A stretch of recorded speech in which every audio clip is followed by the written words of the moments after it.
Tirupati యశోదానగర్లోని CITU కార్యాలయంలో వివిధ ప్రభుత్వ శాఖల్లో పనిచేస్తున్న కాంట్రాక్ట్ ఉద్యోగుల ఆధ్వర్యంలో నిరసనకు దిగారు పలువురు ఉద్యోగులు. మోదీ బాటలో పయనిస్తూ కార్మికుల హక్కులను హరిస్తున్న రాష్ట్ర ప్రభుత్వ వైఖరిని ఖండించాలని నినాదాలు చేశారు. కార్మికులకు పని ఒత్తిడి తగ్గించాలని, మహిళలకు నైట్ డ్యూటీలు వేయరాదని నినాదాలు చేశారు. ఈ సందర్భంగా సిఐటియు జిల్లా ఉపాధ్యక్షులు కందారపు మురళి, కేంద్ర రాష్ట్ర ప్రభుత్వాలు చులకన భావంతో కార్మికుల శ్రమను దోపిడీ చేసే విధంగా వ్యవహరిస్తున్నాయంటూ ఆరోపించారు. పెంచే నిర్ణయాలని 10 గంటలు పెంచే నిర్ణయాలని మహిళల చేత రాత్రిపూట పని చేయించుకుంటున్న నిర్ణయాన్ని ఏపీ కేబినెట్ తీసుకున్న నిర్ణయాన్ని ఏపీ అంటే కేవలం ఏంటంటే కార్మికుడిని ఎట్టి చాకరీ చేసి లేదా ఒక బానిసలాగా సంఖ్యలు వేసి కొట్టి తిట్టి పని చేసుకుంటున్నటువంటి దుర్మార్గమైనటువంటి వ్యవస్థకు ఇది పునాది. ఎటువంటి హక్కులు లేకుండా కార్మికుడు బానిసగా బతకాలి. ఈ యొక్క చట్టాలను కానీ మనం గట్టిగా ఎదిరించకపోతే దీనిపైన పర్యవసానం మొత్తం యావత్తు కార్మిక వర్గం కూడా బానిసలైపోతారు. యజమాని ఇష్టం పెట్టుకుంటాడు, కష్టం ఉంటే తీసేస్తాడు. ఇచ్చినంత తీసుకోవాలి, తీసుకోకపోతే ఇంటికి వెళ్ళిపోవాలి.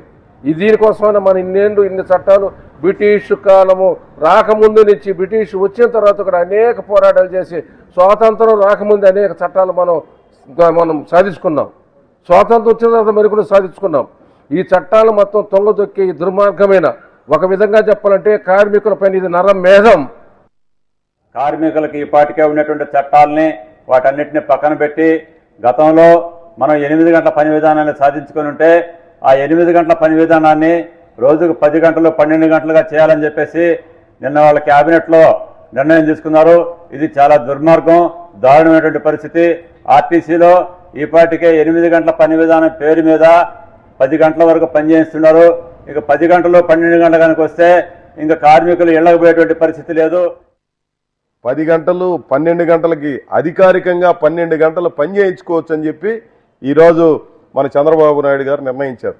ఓటీ 55 గంటల కంటే 54 గంటల కంటే ఎక్కువ పని చేయించుకోవడానికి వీల్లేదు. మహా తీవ్రమైనటువంటి అవసరాలు ఉంటే దాన్ని 70 గంటల దాకా పెట్టుకోవచ్చు అని చెప్పి చట్టంలో ఉంటే 3 నెలలకు ఒకసారి ఇప్పుడు 144 గంటలకు పెంచారు.